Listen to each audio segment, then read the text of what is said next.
Audio on demand from Vision Christian Media. Exploring faith and the future. Neil Johnson and Bible teacher Dr. Kameel Majdali. We're talking about that amazing figure from the Old Testament. His name is Joseph. We've been talking about this man as a spiritual man and a man of integrity. Kameel, his integrity was displayed on so many levels in so many circumstances. Yes, Neil, his integrity certainly was on display. That's one thing he never lacked. He realized that if he did not walk in integrity, the God-given dream of supreme leadership that he had from a young age would be forfeited. Please, let's remember, God-given dreams are not necessarily automatic. There are conditions we must fulfill, because unless we have the integrity and the character to sustain the vision, God cannot trust us with its fulfillment. He'll have to turn to someone else. So Joseph realized this was important, and therefore he made it a top priority. I'm urging our listeners to make character and integrity a high priority in their life. It's a decision you make, and it's a commitment you follow through with. And if you do, I'm telling you, friend, people will trust you, people will believe in you, people will commit to you. They'll know you're reliable, honorable. Your word is your bond, and you will keep it. And if they give you a job, they can put their head on the pillow knowing it will be done. Man, when we find people like that, we hold on to them tightly till our knuckles turn white. Let's zero in on one of those scenarios that Joseph found himself in Potiphar's house with Potiphar's wife. All right, this scenario in Genesis 39 is rather remarkable.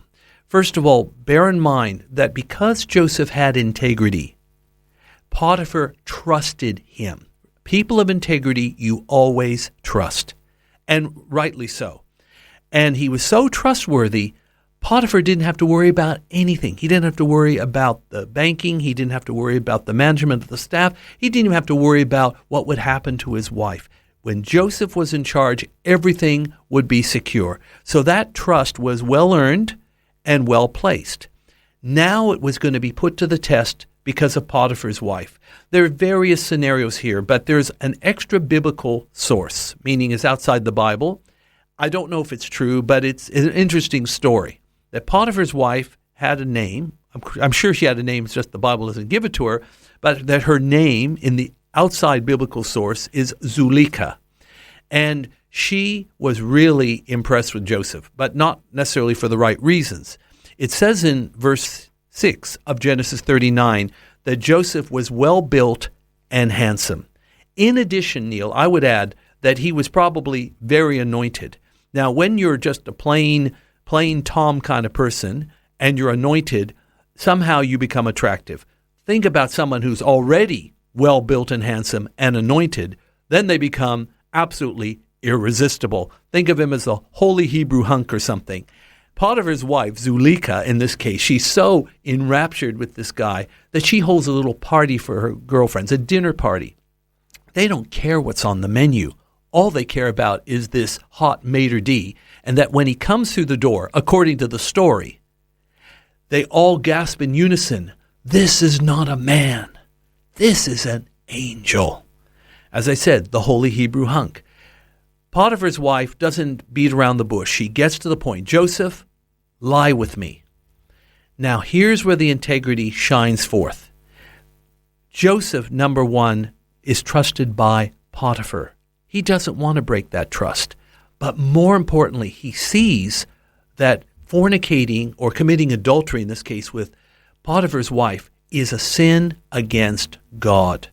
God is his lifeline. God is his hope and future. God is his all. He doesn't want to blow it, especially not on somebody who's not his wife. So he does the right thing. He doesn't lie with her. In fact, he gets away from her. He's doing what Paul the Apostle tells all of us to do, and that's to flee youthful lust. Now think of it, Neil. How many guys would refuse Zuleika's offer? Today, I'm afraid not as many as they should. Faith and the Future with Neil Johnson and Dr. Kameel Majdali from Teach All Nations. Find articles, videos and podcasts from Dr. Kameel, plus today's and other episodes of Faith in the Future in the Vision app or at vision.org.au. Thanks for taking time to listen to this audio on demand from Vision Christian Media. To find out more about us, go to vision.org.au.